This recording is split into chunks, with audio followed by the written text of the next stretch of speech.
یہ کہاں پاؤ گے میرے بھائی؟ اس لیے میں نبی کریم صلی اللہ علیہ وسلم کا فرمان سنیے، پانی بچاؤ، پانی بچاؤ۔ نبی کریم صلی اللہ علیہ وسلم کی حدیث ہے، آپ فرماتے ہیں کہ پانی بچاؤ، پانی استعمال کرنے میں اقتصاد سے کام لو، میانہ روی اختیار کرو، پانی بہت زیادہ اسراف نہ کرو۔ اور سن لو میرے بھائیوں، لکھ لو کہ اللہ کے رسول صلی اللہ علیہ وسلم نے فرمایا کہ پانی ضرورت سے زیادہ استعمال نہ کرو، اگرچہ تم دریا میں بہتے ہوئے دریا میں بیٹھ کر کے وضو بنا رہے ہو یا بیٹھ کر کے پانی استعمال کر رہے ہو، بہتے ہوئے دریا میں پانی کی کوئی کمی نہیں، لیکن وہاں بھی اسلام کہتا ہے، مذہب اسلام کہتا ہے، نبی کریم صلی اللہ علیہ وسلم کا فرمان ہے کہ تم بہتے ہوئے دریا میں بیٹھ کر اگر وضو کر رہے ہو، وہاں بھی اتنا ہی پانی خرچ کرو جتنے سے تمہارا وضو ہو جائے، جتنے سے تمہارا کام چل جائے۔ یہ اسلام ہے میرے بھائیوں۔ آج حکومت بلکہ پوری دنیا پانی بچانے کے چکر میں ہے، اس کے لیے نوٹائز اور اعلان کیا جاتا ہے۔ اسلام نے آج سے 1400 سال پہلے یہ کہہ دیا ہے کہ تم اگر بہتے ہوئے دریا میں ہو اور وہاں پہ تم پانی استعمال کر رہے ہو، وضو کر رہے ہو، اتنا ہی پانی لینا جتنا پانی سے تمہارا وضو ہو جائے، جتنے پانی سے تمہاری ضرورت پوری ہو جائے۔ کرسچن کے بعد سب سے زیادہ اگر کوئی کسی دھرم کو مانتا ہے تو وہ اسلام دھرم ہے۔ اور ساتھ ہی ساتھ میں آپ کو یہ بھی بتا دوں کہ اسلام کی حقانیت اور سچائیت کو دیکھ کر پوری دنیا میں سب سے زیادہ پھیلنے والا مذہب دھرم وہ اسلام دھرم ہے۔ آج بھی اس وقت بلکہ کچھ سالوں سے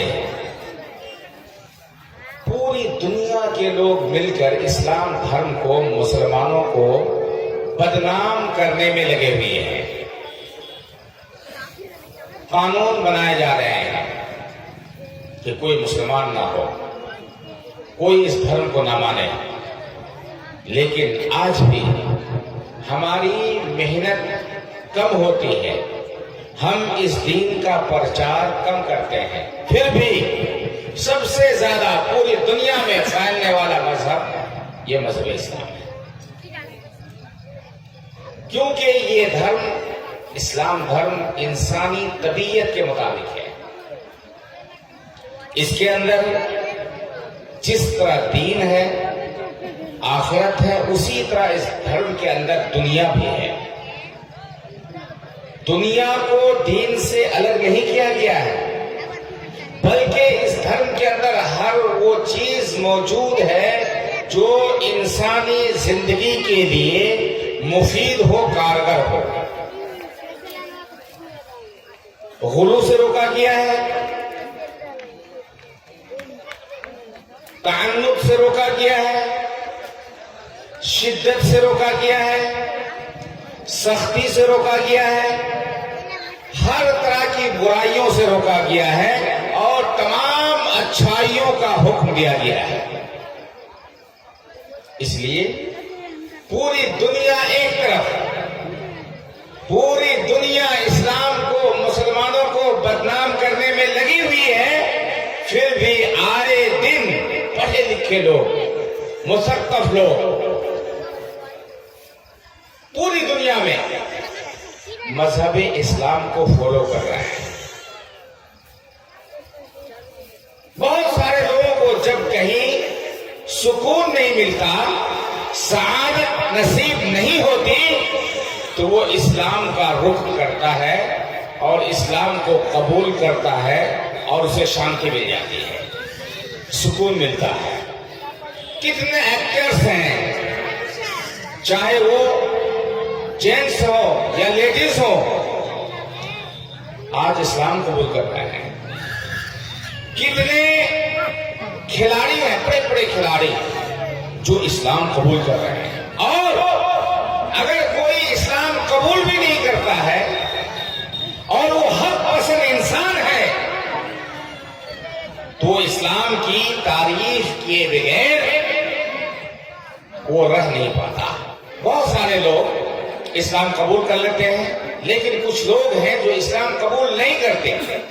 لیکن ان سے اگر آپ پوچھیں کہ آپ کے نزدیک سب سے فیوریٹ، سب سے اچھا مذہب کون سا ہے، تو وہ ضرور کہے گا کہ وہ اسلام دھرم ہے، مذہب اسلام ہے.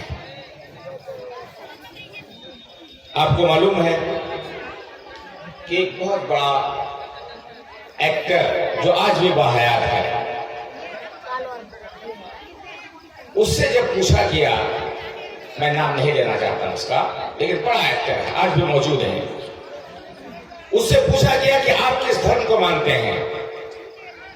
اس نے کہا کہ میں کسی دھرم کو نہیں مانتا ہوں، لیکن میں سب سے اچھا جس دھرم کو مانتا ہوں، جسے میں لائق کرتا ہوں، وہ اسلام دھرم ہے. وہ اسلام دھرم ہے. اور حقیقت یہ ہے میرے بھائیوں، مذہب اسلام کے جو اصول ہیں، جو قوانین ہیں، جو ضابطے ہیں، اس کو اگر آپ پڑھیں گے، دیکھیں گے، تو آپ کو معلوم ہوگا کہ صحیح معنی میں یہ دین اللہ تبارک و تعالیٰ کی جانب سے نازل کرتا ہے، اور یہ دین اپنی اصلی حالت پر موجود ہے. اللہ تبارک و تعالیٰ کی جانب سے ہے اور اپنی اصلی حالت پر موجود ہے. اس کے اندر کوئی تغیر نہیں، کوئی تبدیلی نہیں، اپنی اصلی حالت پر موجود ہے. تلاشو میرے بھائیوں، تلاشو کوئی بھی اچھی چیز جسے انسانیت کو ضرورت ہو، تلاشو کوئی بھی اچھی چیز جسے سماج کو ضرورت ہو، آپ مذہب اسلام کے اندر وہ چیز ضرور پائیں گے، ضرور پائیں گے وہ چیز. اور تلاش کریں کوئی بھی خراب چیز، کوئی بھی غلط چیز جو انسان کے لیے، سماج کے لیے غلط ہو، اسلام نے آج سے 1400 سال پہلے اس چیز کو حرام قرار دیا ہے. حلال و حرام کا تصور مذہب اسلام کے علاوہ کسی اور مذہب میں آپ نہیں پائیں گے. جائز اور ناجائز کا تصور، صحیح تصور، اور جائز پر شدت کے ساتھ عمل کرنے کا حکم، اور ناجائز سے بچنے کا حکم اگر کسی مذہب کے اندر آپ پائیں گے تو مذہب اسلام ہے. دل کو لگتا ہوا، چھوتا ہوا مذہب. اور حقیقت میں یہ مذہب فطرت ہے. فطرت انسانی نیچر سے متعلق ہے. ہر خیر کا سر چشمہ یہ مذہب ہے، اور ہر شر سے دور یہ مذہب ہے. تمام اچھائیاں اس مذہب کے اندر موجود ہے، اور تمام برائیوں سے یہ مذہب پاک ہے، مبرہ ہے. ہر وہ چیز جو انسان کے لیے ناسور ہو، غلط ہو، انسانی زندگی کو تباہ کرنے والی چیز ہو، اسلام اس چیز سے روکتا ہے. اور ہر خیر جو انسانی سماج کے لیے، انسانیت کے لیے خیر ہے، بھلائی ہے، اسلام ہر اس چیز کا حکم دیتا ہے. آپ بیٹھیے، 10 آدمی بیٹھیے، چرچا کیجیے کہ فلاں چیز اچھی ہے، ایسا ہونا چاہیے. اگر صحیح معنی میں آپ کے پاس عقل سلیم ہے، اگر صحیح معنی میں آپ کی فطرت اپنی اصلی حالت پر قائم ہے، دائم ہے، تو آپ دیکھیں گے کہ فلاں چیز، فلاں اچھی چیز ہے وہ اسلام کے اندر موجود ہے، اور فلاں غلط چیز ہے اگر تو اسلام اس سے روکتا ہے. يحل لكم الطيبات ويحرم عليكم الخبائث. اللہ تعالیٰ فرماتا ہے پاکیزہ چیزوں کو رسول اللہ صلی اللہ علیہ وسلم حلال کرتا ہے، قرار دیتا ہے، اور ناپاک چیزوں کو حرام قرار دیتا ہے. یہ ہے میرے پاک ناپاک ہر وہ چیز میں ایک چیز بار بار کہتا ہوں کہ صحیح معنی میں اگر کسی چیز کی ضرورت ہے، حکومت اس میں پریشان ہے، تو آپ کو معلوم ہے کہ اسلام دھرم کے اندر اس کی اصل یا وہ چیز اچھے انداز میں موجود ہے، اچھے انداز میں وہ چیز موجود ہے۔ پانی، آج پوری دنیا پانی بچانے کے چکر میں پانی بچاؤ پانی بچاؤ، پانی میں اسراف نہیں کرنا چاہیے۔ آئیے اس سلسلے میں نبی کریم صلی اللہ علیہ وسلم کا فرمان سنیے، پانی بچاؤ پانی بچاؤ۔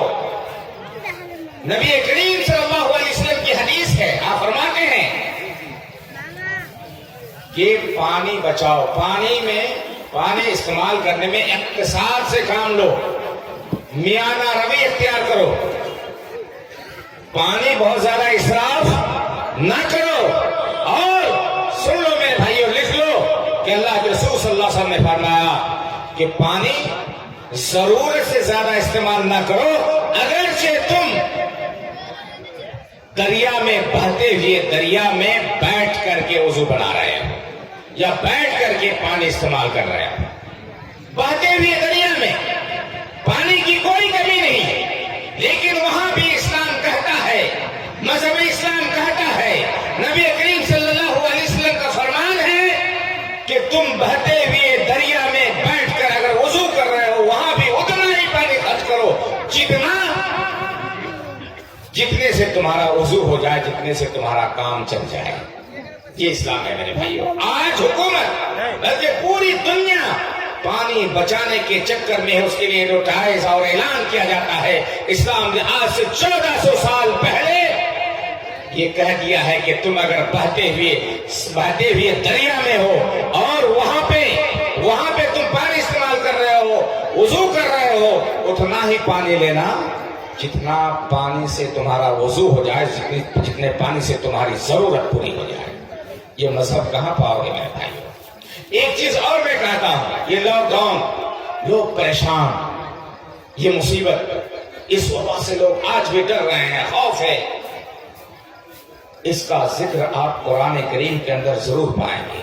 وَلَنَبْلُوَنَّكُمْ بِشَيْءٍ مِّنَ الْخَوْفِ وَالْجُوعِ وَنَقْصٍ مِّنَ الْأَمْوَالِ وَالْأَنفُسِ وَالثَّمَرَاتِ وَبَشِّرِ الصَّابِرِينَ الَّذِينَ إِذَا أَصَابَتْهُمْ مُصِيبَةٌ قَالُوا إِنَّا لِلَّهِ وَإِنَّا إِلَيْهِ رَاجِعُونَ۔ یہ تفسیر کہاں پاؤ گے میرے بھائیو؟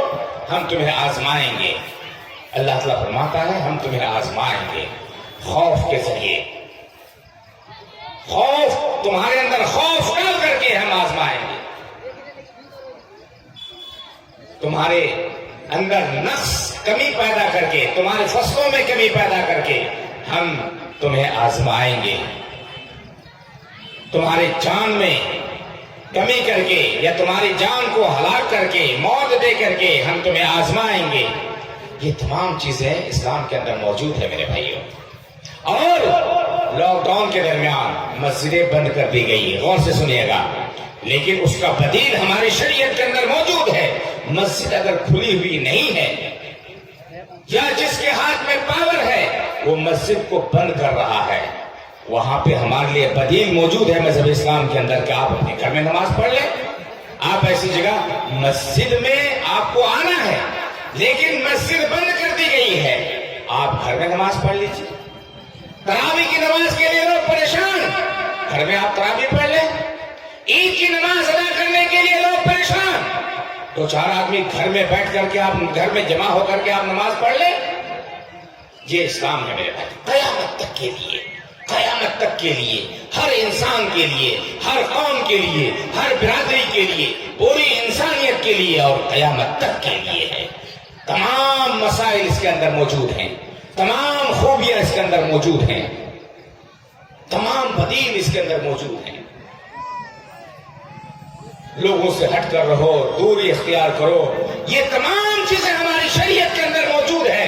میں یہ نہیں کہتا کہ وہ صحیح کہہ رہے تھے، صحیح بھی کہہ رہے تھے، غلط بھی کہہ رہے ہیں، اس سے ہمیں کوئی مطلب نہیں۔ اگر صحیح بھی ہو تو اس کا بدیل ہماری شریعت کے اندر موجود ہے اور کسی بھی مذہب کے اندر نہیں پاؤ گے بھائی۔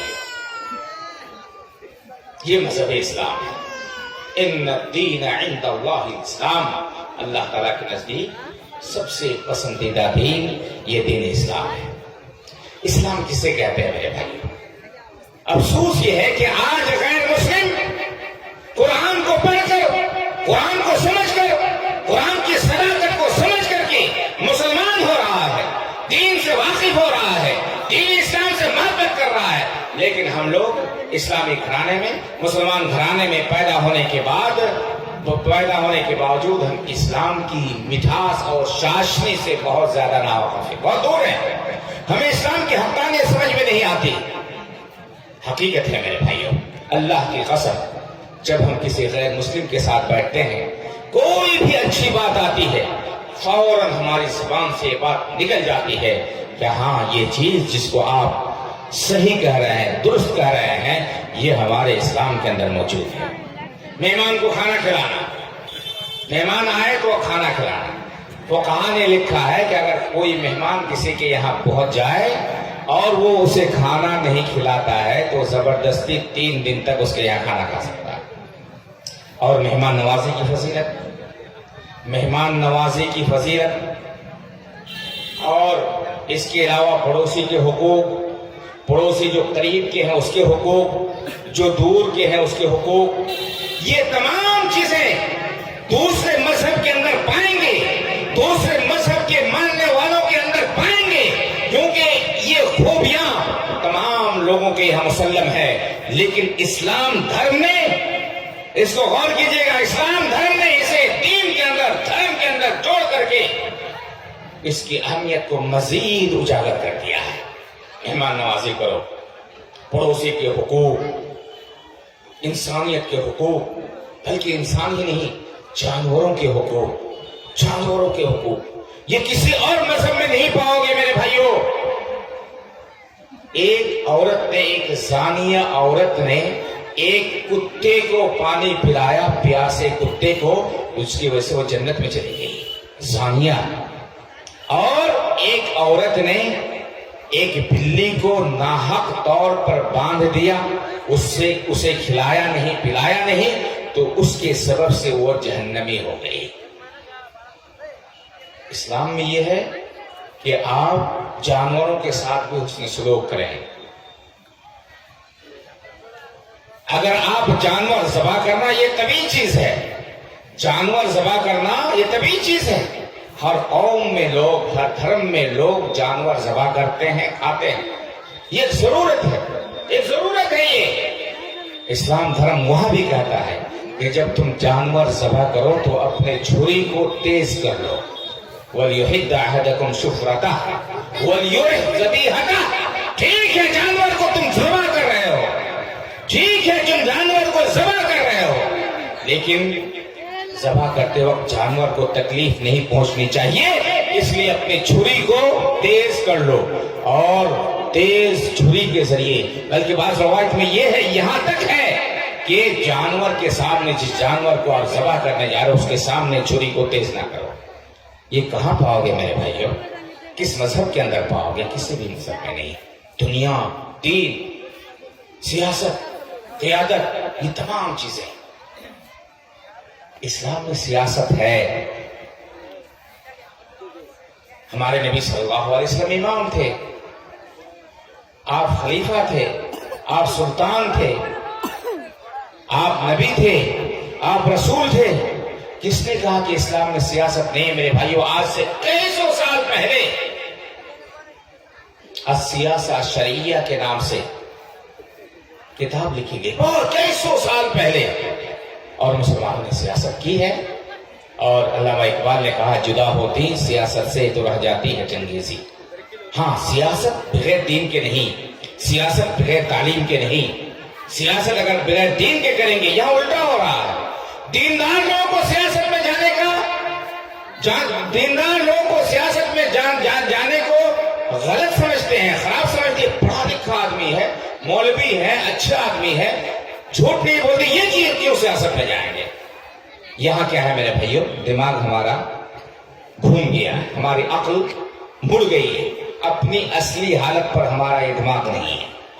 گاؤں میں بہت سارے منڈل ہیں، بہت سارے لوگ ہیں، پڑھے لکھے لوگ ہیں، عالم ہیں، فاضل ہیں، اچھے ہیں، سمجھ بوجھ رکھنے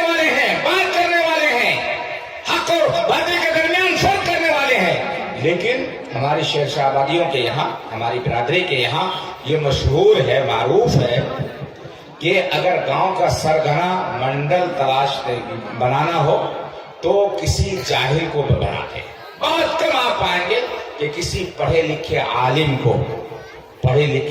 کو گاؤں کا سرگنا، گاؤں کا منڈل، گاؤں کا سردار بنایا گیا۔ یہ کیا ہے میرے بھائیوں؟ اور آج لوگ کہتے بھی ہیں کہ منڈل آپ کسی عالم کو کیوں بنائیں گے؟ ہر گاؤں میں جاہل لوگ عالم ہوتے ہیں، منڈل ہوتے ہیں، سرگنا ہوتے ہیں، آپ کیوں بنائیں گے؟ یہ ہماری کھوپڑی، یہ ہماری عقل ختم ہو چکی ہے، ہماری طبیعت، ہماری فطرت مس کر دی گئی ہے، ہماری عقل سلامت نہیں ہے، ہماری طبیعت سلامت نہیں ہے، اس لیے ہم غلط چیزوں کو صحیح سمجھتے ہیں، صحیح چیزوں کو غلط سمجھتے ہیں۔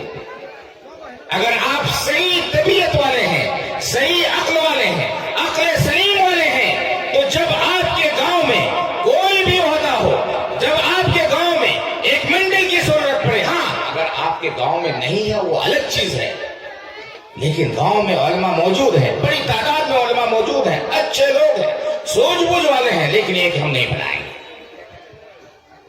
اچھے لوگ موجود ہیں، سیاست میں جانا چاہتے ہیں، ہر اعتبار سے لائق ہے، لیکن آپ جانے نہیں دیں گے کہ علماء کیوں جائیں گے؟ وہاں جھوٹ بولنا پڑتا ہے۔ نہیں میرے بھائیوں، ہمارے نبی صلی اللہ علیہ وسلم صرف مسلمانوں کے امام نہیں تھے، بلکہ آپ امام ہونے کے ساتھ ساتھ اس معنی کر بھی امام تھے کہ آپ پردھان منتری تھے، آپ راشٹرپتی تھے، آپ خلیفہ تھے، آپ بادشاہ تھے، آپ سلطان تھے۔ وہ تمام چیزیں ہمارے نبی جناب محمد رسول اللہ صلی اللہ علیہ وسلم کے اندر موجود ہیں۔